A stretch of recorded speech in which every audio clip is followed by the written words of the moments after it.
A lot about how we're working with our kids in this district. It's not saying we don't have work to do, we do have work to do. But a prime example of that today is the Jordan Male Academy that's in the house today under Lionel Gonzalez and their teacher Peter Lee. I want that group to just stand up very quickly. Jordan Male Academy.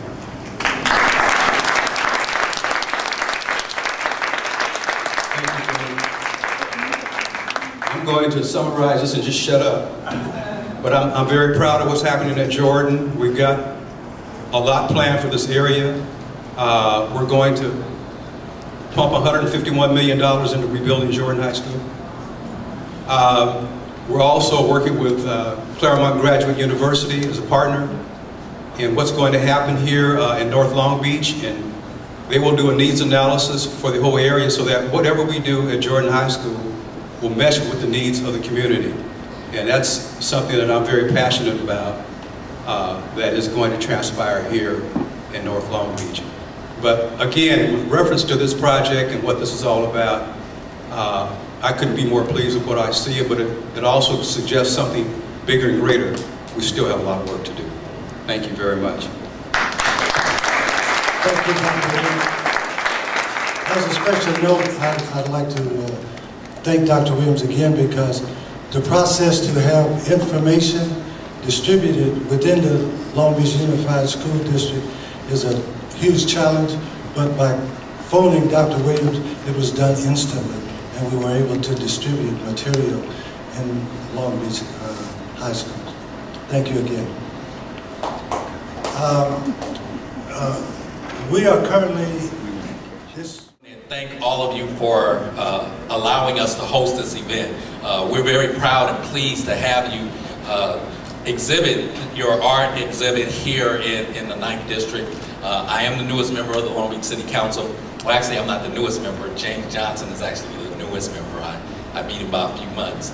But it's really a privilege for me to stand before you today, and particularly to this group. I'd also like to applaud Mr. Melville for his efforts, and also the Young Black Men's Group for your efforts in helping our young African Americans transition into adulthood. I think that's a very, very important thing that we need. The mentoring program, the things that you are participating in is very important for us as a community, not to the exclusion of anyone else.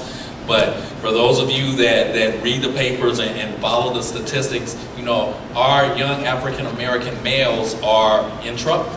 And we need to invest in them and make sure that they have all of the opportunities presented to them that are afforded to everyone else. So I applaud the work that this group is doing. Our council office, the 9th District Council Office, will be a partner with anything that you choose to do.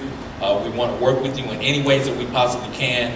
We also would like to commend Dr. Williams for his work. We're looking very forward to the North Long Beach project, and we're going to work very closely with the school district to make sure that our African American males have the same opportunities as all other ethnic groups in this city. But, you know, unless we come together as a community and invest in them, you know, we can't expect anyone else to. So I commend you for the work that you've done, and know that you have any support that you need from the City of Long Beach through the 9th District Council Office. Thank you. Thank you, Councilman. Before I introduce the principal investigator, the person responsible for this project, I'd like to add one footnote. Okay. All right. Well, hello, good afternoon, and welcome. It's great to see everyone here on this beautiful Saturday, and we hope you're enjoying our exhibit, Through Our Eyes, the Young Black Men's Photovoice Project. My name is Nesleen Barmel. I'm a physician and a research fellow at UCLA, and I'm also on the advisory board. This was definitely a very collaborative study of the Young Black Men's Photovoice research study.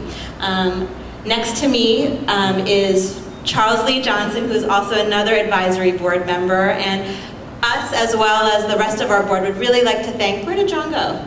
We'd really like to thank John Malvo and the Central Long Beach Area Association. So we gave 12 young men cameras to take photographs and tell their stories about things that they thought was influential in their lives during their transition to manhood. And we have 4 of the men here who are going to share some of their photographs and stories with you. But before we do that, Charles and I wanted to give you a little bit of background information about how this project came to be and what was involved. So in the United States, black males live 6 to 8 fewer years than other racial ethnic groups, and that difference has not changed in the last 30 years. Death rates for adolescent and young black men are as alarmingly high here in Long Beach. It's 2 to 5 times greater than any other racial ethnic group. Poor conditions in one's social, economic, and community environment can really put you at risk for early death and disease. And here in Long Beach, black males are at risk for receiving an inadequate education, having high rates of unemployment and underemployment, living in poor quality housing, and being victims of violent crime and incarceration. So these interrelated risk factors work together to really constrain your life choices and also put you can really affect you at multiple transition points in your life, but we feel like one of the times when it's most influential is during this transition to manhood or adulthood, because that's a time of identity formation, decision making, and experimentation where the choices you make then can affect your life later on. But it's also a time where we as a community can intervene to sort of promote a safe and healthy manhood. Surprisingly, even given the large extent of this issue, there have actually been very few research studies that have actually elicited the perspectives of young men on their health and futures or engaged them as change agents to create healthier communities as well. Yeah, and just to build on that, surprisingly, there's very few studies on black men, period. In the state of California, there used to be what was called the Endangered Species Act, in the state of California, which studied why black men are dying early and identified particular factors in order to make sure that communities and cities were targeting these particular areas. That commission no longer exists. It died out in the late 80s, and since then we've seen a steady decline of what's happening with young black men, particularly here in the Los Angeles area. With that, I wanted to present a couple of stats. You can find these on the U.S. Bureau Census Tract. These are 2007 abstract. Each year they produce a list of stats that deal with African American males or the status of black males in America. Listen to a couple of these stats. 1 out of every 3 black males is involved with the criminal justice system. And it's projected by the year 2020, 2 out of every 3 black males will either be on probation, on parole, or incarcerated. That 80% of black children in special education classes are males, that the #1 killer of black males between the ages of 14 and 25 are other black males. This is a stat that used to be that your #1 threat used to be the Ku Klux Klan, but now your #1 threat is someone who has a blue or red rag hanging out the back of his pocket, thinking that his manhood is steeped in what hood he's from and not what's in his head and in his heart.